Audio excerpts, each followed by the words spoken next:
Bismillahirrahmanirrahim. Assalamualaikum warahmatullahi wabarakatuh. Waalaikumsalam warahmatullahi wabarakatuh. Alhamdulillahirrahmanirrahim. Hamdan wa syukran lillah, amma ba'du. Pada siang yang syahdu ini kita dapat berkumpul di SBSG Saung Bambu Serbaguna dalam acara Ramadan bersama Nura. Tepuk tangan dulu. Untuk sebelum lanjut ke acara, saya ingin menyapa teman-teman yang sudah hadir di tempat dan teman-teman yang sudah hadir di depan layar HP, layar kaca handphone. Alhamdulillah, pada kesempatan kali ini kita akan membahas tentang dialog antar generasi. Generasi mana? Generasi perempuan di Nahdlatul Ulama. Yang mana yang pertama ada Banu Muslimah, yang kedua ada Banu Fatayat, dan yang ketiga ada Banu IPPNU. Apa sih? Siapa sih Muslimat itu? Atau siapa sih Fatayat itu? Dan siapa IPPNU itu? Kita akan bahas bersama-sama pada kesempatan kali ini. Di NU, jarak usia itu bukanlah pemisah, tetapi kekayaan. Kenapa kekayaan? Ada kaidah usul fikih al-muhafadzatu 'alal qadimi sholih wal akhdu 'ala jadidil aslah. Mana menjaga nilai-nilai lama dan mengambil nilai-nilai yang baru. Di sini muslimah sebagai penjaga nilai yang lama. Mana nilai yang baru? Dan IPPNU adalah pembawa nilai-nilai yang baru. Terus Fatayat adalah menjembatani antara nilai lama dan nilai baru. Sebelum ke dialog antar generasi, saya Afifah Barakatul Atkia dari Ranca Ekek Wetan akan membacakan CV dari para narasumber yang sudah ada di pinggir kanan dan pinggir kiri saya.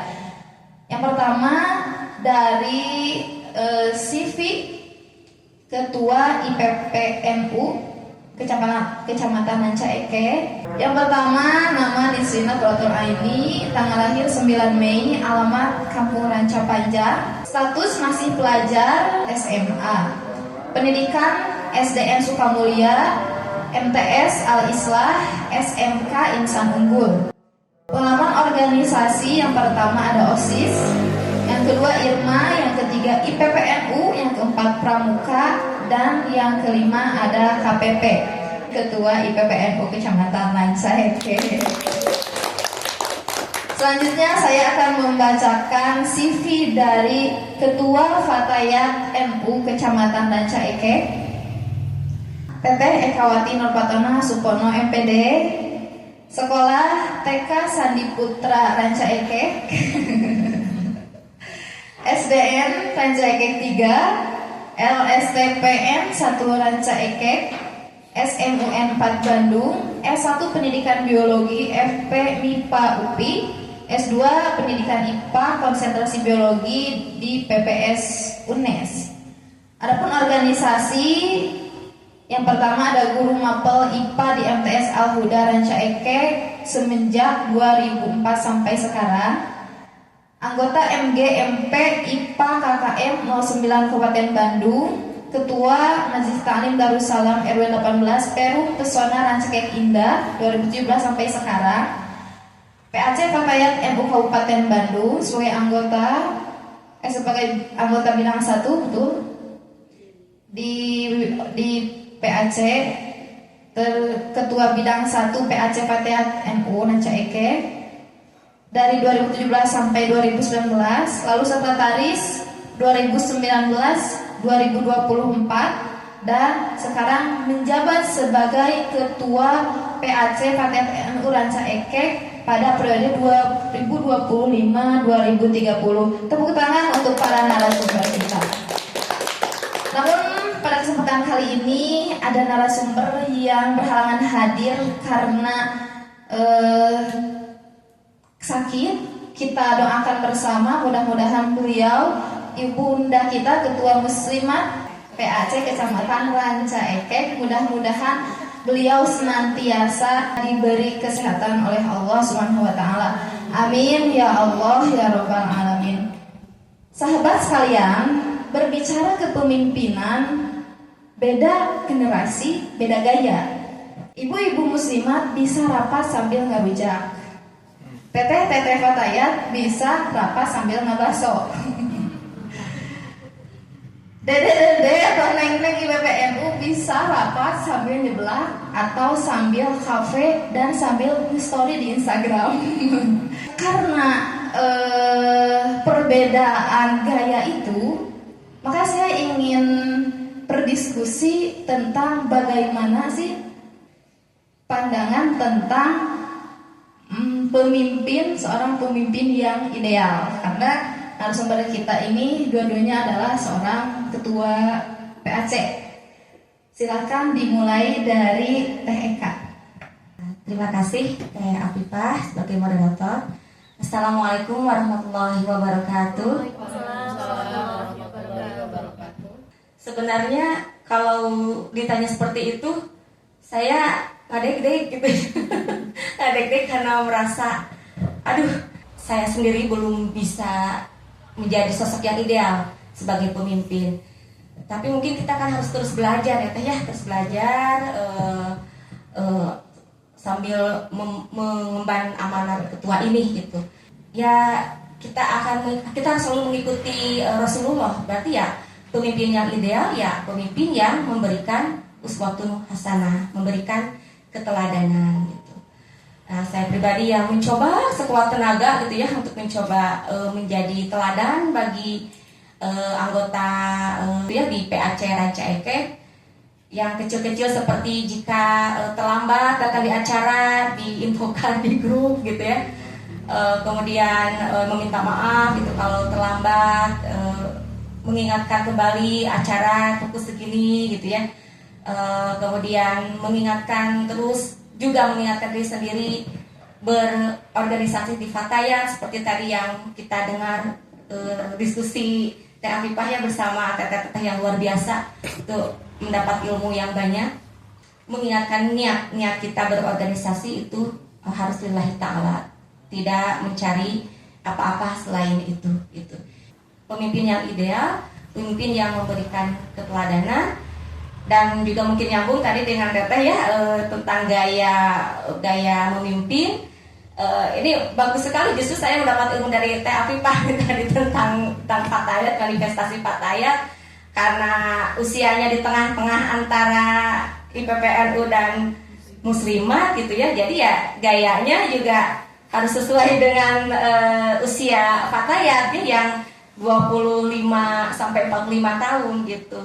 Jadi energinya harus tetap ada, tapi harus sudah mulai bijaksana gitu, seperti bunda-bunda muslimat. Ketika bergaul dengan anggota ada sisi keibuannya gitu ya, keibuannya tetap memberikan aturan-aturan organisasi, mengingatkan, tapi juga gimana caranya tetap harus energik gitu ya, dan ceria sebagai ibu-ibu muda, supaya di berfatayat itu tadi kata tetehnya bisa bahagia dan happy gitu, tidak malah jadi stres dan beban justru seperti itu. Jadi itu saja mungkin yang bisa saya sampaikan. Terima kasih. Ya, terima kasih untuk Teh Eka yang telah menyampaikan bagaimana sosok pemimpin yang ideal dengan suatu keteladanan mengikuti tafaul kepada Rasulullah, yaitu untuk uswatun hasanah. Selanjutnya saya ingin mendengarkan dari Ketua IPNU yang Ranca Ekek, bagaimana sosok pemimpin yang ideal menurut Teh Nisrina. Baik, terima kasih sebelumnya kepada moderator. Assalamualaikum warahmatullahi wabarakatuh. Menurut saya, pemimpin yang ideal itu adalah pemimpin yang bisa menjadi rumah bagi anggotanya. Karena itu bukan hanya sekedar mengarahkan, tetapi juga memberi rasa aman, rasa nyaman bagi anggotanya, serta mendengar aspirasi-aspirasi anggotanya seperti itu. Sehingga mereka pun merasa dirinya itu didengar dan juga dihargai seperti itu. Banyak orang yang mengira bahwa pemimpin itu harus paling pintar, paling vokal, paling di depan. Tapi saya belajar di IPPNU bahwa pemimpin itu bukan yang dilayani, tapi yang melayani. Aduh, Ibu, maaf ya. Gak apa-apa. Terus tugas kita bukan untuk menuntut loyalitas, tapi untuk membangun kepercayaan. banyak hal ya, banyak hal yang bisa dijadikan poin untuk menjadi pemimpin yang ideal. Dari rumah, dari kita menjadikan rumah untuk mereka, salah satunya. Terus untuk supaya mereka bisa didengar, dihargai, dan supaya henteu kalabur gitu nya. Nah, karena apa? Karena di organisasi kemasyarakatan itu tidak ada upah. Maka senyaman mungkin, maka kita mungkin sebagai pemimpin harus membuat mereka senyaman mungkin berada di sisi kita. Karena ada kaidah usul fikih juga, la yudraku kulluhu ma la yudraku kulluhu la yudraku kulluhu. Ketika kita tidak bisa mendapatkan semuanya, maka kita tidak boleh meninggalkan semuanya. Tadi ada bahasa ketua itu harus paling pintar, harus paling cantik, harus paling energi, harus paling solehah. Kita bukanlah manusia ya ideal. Ketika kita tidak bisa menjadi pemimpin yang menceklis semua poin-poin pemimpin ideal, maka kita tidak perlu juga ciut untuk menjadi seorang pemimpin. Mungkin seperti itu. Betul sekali. Iya. Saya ingin tahu bagaimana kondisi umum baik itu di Fatayat ataupun di IPPNU. Bagaimana sih kondisi kadernya atau kondisi kegiatannya? Boleh silakan Teh Mislina. Baik, untuk kondisi di IPPNU sekarang kita sedang merancang konperancap atau pemilihan ketua baru, karena saya sendiri masa jabatannya tahun sekarang sudah habis. Jadi kita sedang merancang bagaimana memilih ketua baru gitu. Kalau kondisi kayak kesehariannya gitu, kalau rapat itu suka gimana? Atau pas ada acara aja, pas mau ada acara aja, atau suka ada ngumpul-ngumpul nih ngafe yuk guys gitu. Kondisi umum kedekatan untuk mendekatkan para kader gitu. Banyak sebetulnya IPPNU sendiri dan itu tuh sering diskusi setiap minggunya tuh sering diskusi membahas tentang bagaimana sih IPNU dan IPPNU ke depannya. Kita membahasnya sering di sekretariat MTS Alisla sambil ngopi-ngopi, sambil cerita-cerita juga seperti itu. Iya. Oke, saya beranjak dulu ke Fatayat. Kalau di Fatayat, bagaimana kondisi umum organisasi Fatayat itu sendiri di Ranca Ekek? Baik. Kondisi PAC Fatayat NU Ranca Ekek gimana? Majemuk. Kami. Alhamdulillah sebenarnya kondusif teteh ya. Cuma mungkin ini jadi masalah di semua PAC Fatayat se-Kabupaten Bandung, mungkin juga di Indonesia atau di dunia gitu ya. Masalah klasik yaitu mengenai kaderisasi gitu ya, kaderisasi, mengingat kita itu ada di tengah-tengah ya usia produktif, jadi mengajak gitu ya, mengajak ibu-ibu muda NU untuk aktif di Fatayat itu luar biasa itunya ya, luar biasa tantangannya gitu. Banyak yang belum bisa aktif di struktural Fatayat karena berbagai latar belakang tadi, mungkin sense of belonging kepada strukturalnya belum ada, kemudian mental juga ya yang belum terbiasa ke organisasi, dan juga tadi yang sudah didiskusikan di diskusi pertama ya, berbenturan antara pekerjaan dengan urusan domestik, sehingga beberapa ibu-ibu yang ibu-ibu muda NU udah ada yang mau terjun gitu ya, aktif di struktural Fatayat, tapi terhalang dengan itu. Terlebih lagi dengan masalah misalkan keluarganya kurang mendukung, apalagi suaminya misalkan ya kurang mendukungnya itu karena ketidaktahuan mereka juga mungkin ya tentang struktural Fatayat. Dan kemudian tapi bisa saya gambarkan, alhamdulillah lah, patut disyukuri walaupun banyak tantangannya ya teteh-teteh ya. Kita sudah memiliki 10 ranting dari 14 desa yang ada menuju ke 11 ranting, masih proses gitu. Alhamdulillah Tegal Sumedang sudah mulai masuk, jadi kan ada peningkatan lah ya, peningkatan dibanding kondisi PAC Fatayat sebelumnya yang dipimpin oleh almarhumah kita tercinta, asalnya 8, sekarang bergerak jadi 10 menuju ke 11. Walaupun itu juga ya tidak ideal ya tehnya, masih perlu dilengkapi lagi ini ya, struktur kepengurusannya belum ideal sesuai aturan yang ada. Tapi itu kan perlu diapresiasi ya, itu ada perkembangan. Yang kedua mungkin kalau dari segi program ya, kalau segi program alhamdulillah tetap berjalan gitu ya, bisa berjalan dengan baik apa yang diprogramkan, walaupun programnya ya tidak muluk-muluk ya gitu. Kita fokus dulu mengikuti program pimpinan kita yaitu PC Kabupaten Bandung. Setidaknya Ranca Ekekma selalu eksis gitu ya, eksis mengikuti semua program PC Fatayat, tidak pernah ada yang absen, bahkan beberapa kali kita selalu yang menjadi pertama yang ngumpulin data gitu, pertama yang mengirimkan data-data anggota yang mau ikut hadir seperti itu ya. Ya kurang lebih seperti itu, alhamdulillah. Tapi ya tantangannya itu balik lagi ke kaderisasi.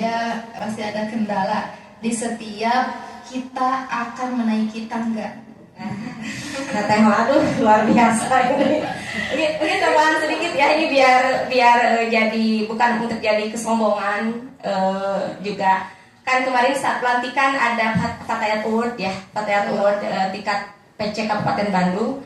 Alhamdulillah kan Ranca Ekek mendapat PAC terbaik dalam organisator ya, terbaik.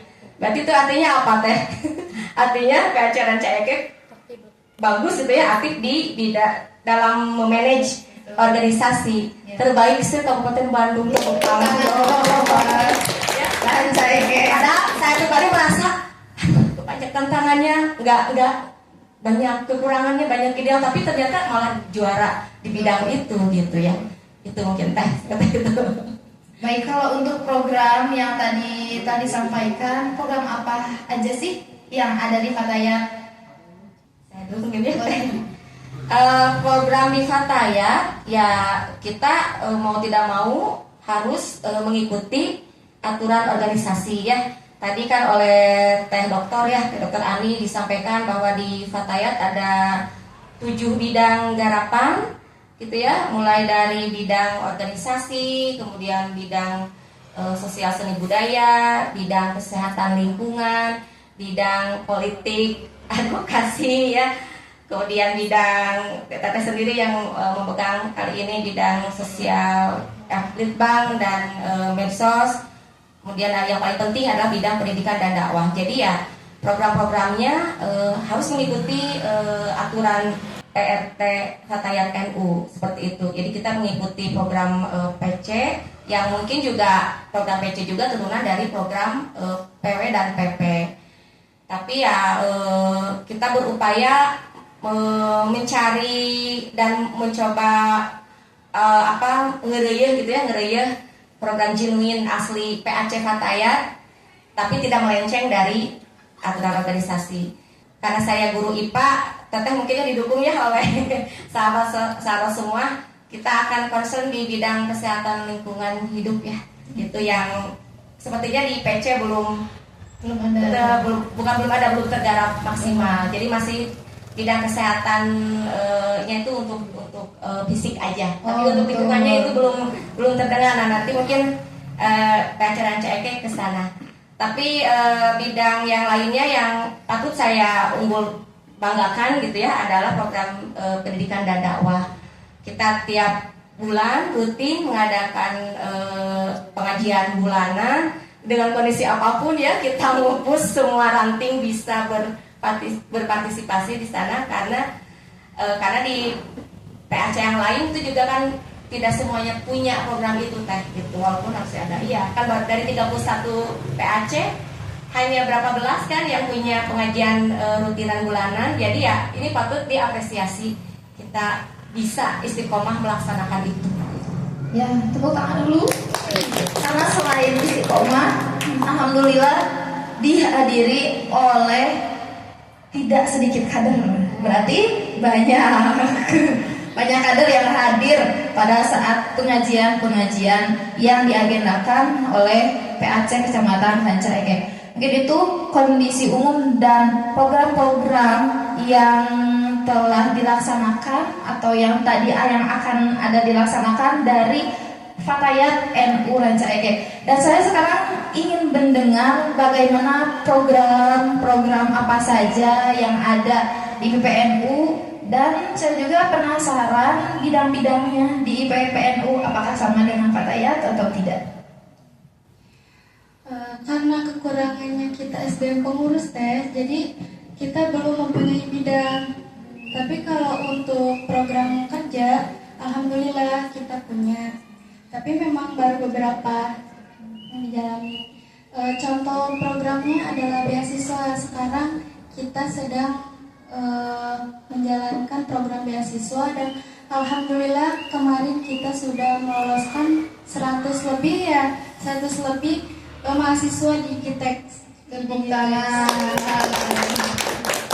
alhamdulillah juga tahun sekarang kita diberikan akses ke UB Universitas Bandung.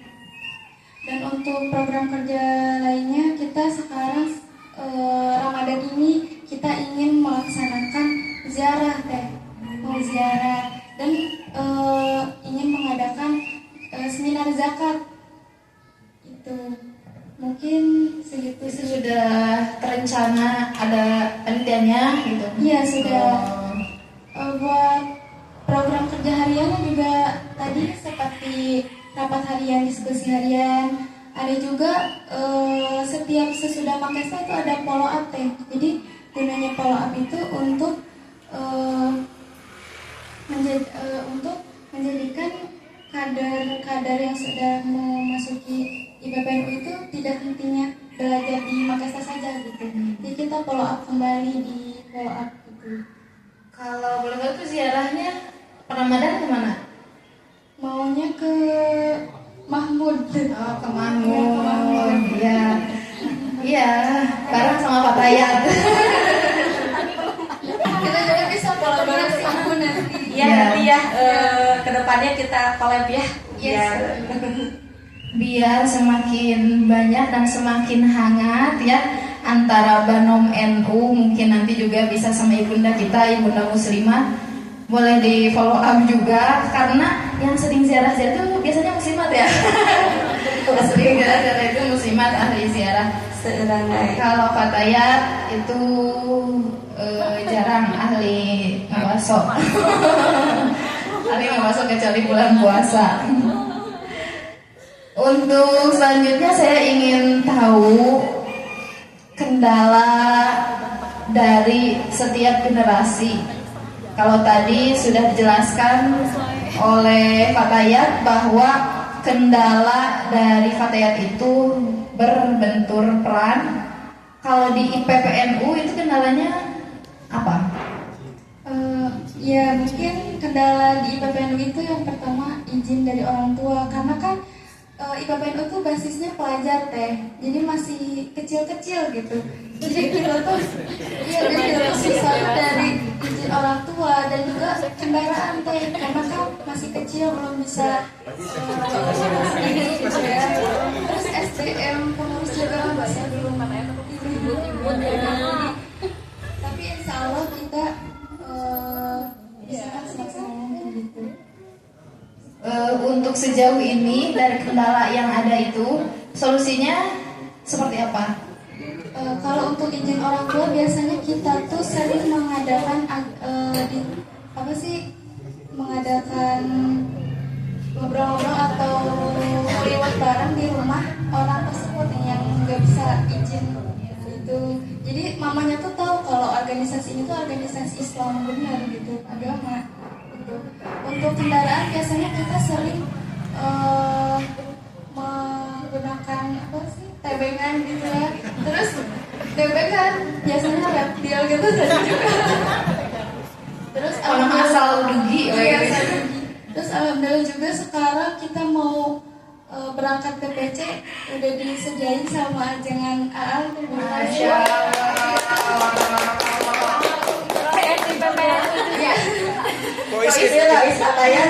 Rois sejuta banom. Kalau dari Teteh sendiri kendalanya ada lagi yang selain berbentur peran itu? Apakah ada kendala dari ekonomi kader sehingga tidak bisa berangkat? Ya itu diantaranya seperti itu gitu ya. Kalau gimana ya? Makanya sebisa mungkin saya mendorong setiap ranting itu punya kas gitu ya, tapi itu juga aduh masya Allah mendorong supaya anggota bisa ikhlas mengadakan uang kas itu gimana belum lagi cari terus tekniknya. Ada beberapa ranting yang sudah berjalan dengan baik, jadi nggak ada masalah gitu mengenai hal itu. Tapi beberapa ranting lainnya itu masya Allah di cover sama ketua rantingnya ya. Aduh, ketua rantingnya luar biasa. Ada kegiatan ngaji dibayar oleh beliau gitu ya, mau berangkat di ongkosan gitunya, itu luar biasa. Tapi ada juga yang ya karena gitu kondisi rantingnya belum mandiri mungkin ya, uang kas masih dianggap sebagai beban begitu ya gitu. Padahal kan bisa juga itu sebagai infak gitu ya, infak dalam berorganisasi. Karena ada yang seperti itu ya, di Fatayat pos kami ongkosan deui gitu ya. Angkat kadir teh pada digetosan moal ongkosna teh aya ya masih kana nu kitu. Ekonomi itu tadi berbenturan peran dan mental. Kalau kata saya ada masalah mental juga tadi yang belum terbiasa, yang asalnya mental kultural NU belum terbiasa ke mental berorganisasi secara struktural. Jadi kadang-kadang ada salah sedikit penyampaian undung gitu ya, undung atau apalagi ya begitulah ya gitu. Ya tiga mungkin selain tadi benturan antara urusan domestik, pekerjaan, ya dan organisasi. Ya, sama pertanyaannya sejauh ini selama Ibu menjabat, solusi-solusi apa yang sudah dilakukan untuk menghandle masalah-masalah tersebut? Ya yang sudah bisa coba saya lakukan ya tadi PAC Ranca Eket itu lumayan bagus ya organisasi untuk memanage keuangannya. Kalau saya sering sharing ngobrol dengan PAC lain itu bahkan mereka di tingkat kecamatan masa belum punya uang kas gitu ya. Jadi luar biasa PAC lain. Kalau saya mah masalahnya hanya di ranting gitu ya. PAC lain mah di PAC-nya sendiri, ketua PAC-nya itu sampai cover ongkos dan lain sebagainya.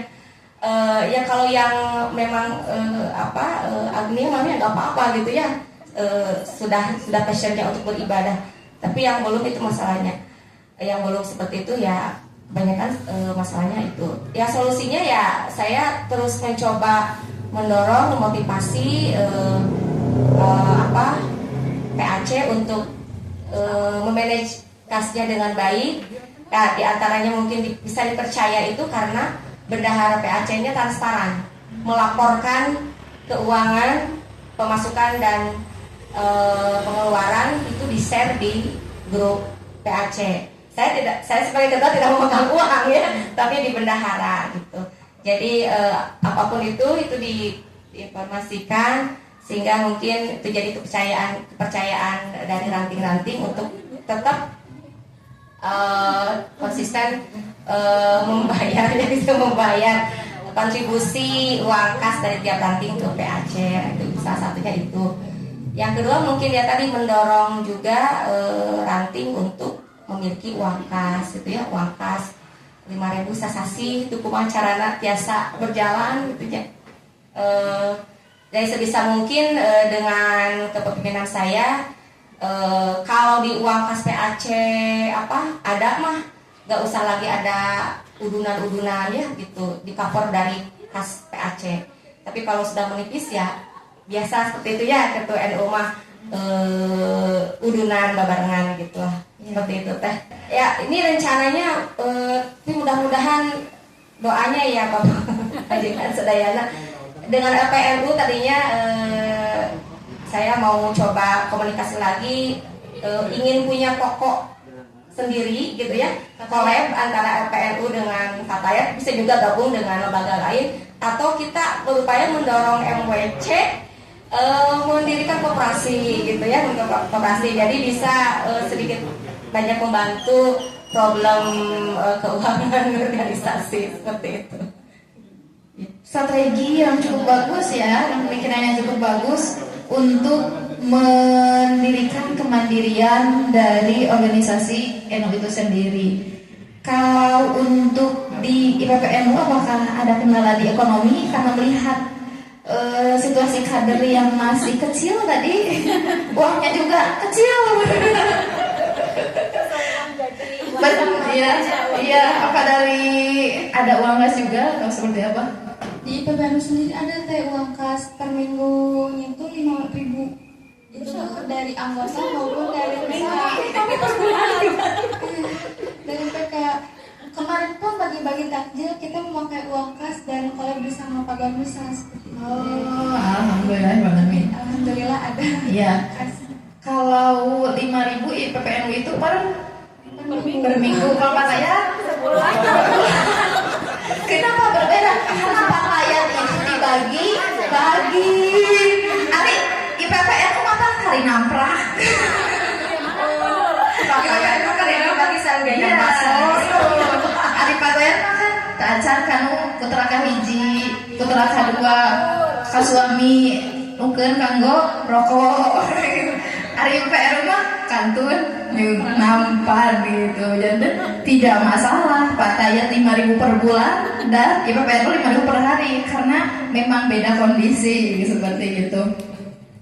Untuk selanjutnya saya ingin mendengarkan dari tadi berbagai kendala dan solusi yang telah disampaikan, harapan-harapan untuk organisasi yang sedang dipimpin oleh teteh-teteh. Silakan Teh Husina.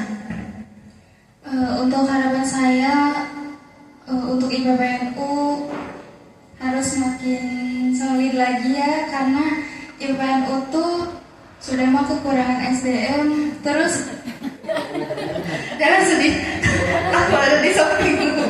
Iya,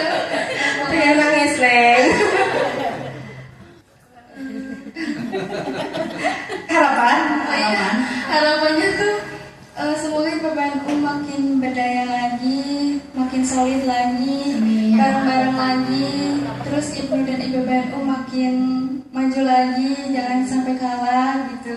Kalah sama siapa? Sama keadaan. Ya, jangan kalah sama keadaan, betul. Jangan kalah sama keadaan. Kalau boleh tahu, memang kan tadi membahas SDM yang kurang gitu ya. Memang pengurus IPNU dan IPN itu berapa? Kalau boleh tahu. Pengurus itu, kalau pengurus ya teh sekitar 15 orangan gitu. Tapi kalau misal PK, alhamdulillah PK banyak. PKT. Pimpinan komisariat antar sekolah gitu. Mungkin itu harapan dari Ketua IPPNU untuk IPPNU Ranca Ekek. Selanjutnya, bagaimana harapan dari pimpinan Ketua PAC Fatayat NU Ranca Ekek? Harapannya ya sama ya seperti Neng Ketua IPPNU Fatayat PAC Ranca Ekek bisa lebih maju, bisa terbentuk ranting di semua desa gitu. Anggotanya makin banyak, tidak hanya banyak tapi juga berkualitas gitu ya. Mengerti aturan struktural organisasi. Tapi yang paling penting mungkin tadi yang sudah mendengar diskusi dari Teh Doktor, kemudian Teteh Bawaslu, Teteh Afifah juga ya. Ini luar biasa. Yang paling penting sih berharap semua anggota Fatayat bisa berfatayat dengan happy ya, dengan happy, dengan bahagia, bisa terus menumbuhkan rasa cintanya pada Fatayat gitu. Dan itu kan balik lagi ke niat ya, niat awal kita berfatayat. Kalau sudah lillahi ta'ala, sudah hanya ingin berkah dari Mbah Hashim dan para muassis NU, akan timbul rasa cinta dan bahagia sebanyak apapun tantangan dan kondisinya. Itu mungkin. Hadirin yang berbahagia, kita sudah sama-sama dengarkan dialog antar generasi ini. Ada banyak perbedaan, ada juga banyak persamaan. Itu tidak menjadikan kita berpisah, tapi menjadikan kita harus tetap bersatu. Kata tadi, pancek dina hiji hate sanajan loba nu leuwih hade. Pancek dina hejo sanajan loba warna pink, warna koneng nu ngajakan. Warna hejo oke aya nu ngajakan, tapi tetap hejo nu kieu. Ayo, tadi ada abu, gimana abu? Tetap abu meskipun banyak warna-warni yang mengajak kita untuk pergi dari abu. Mudah-mudahan kita diberikan cinta yang lebih tulus untuk berkhidmat di Nahdlatul Ulama. Sekian yang dapat kami sampaikan. Mohon maaf bila banyak kesalahan. Wallahul muwaffiq ila aqwamit thoriq. Wassalamualaikum warahmatullahi wabarakatuh.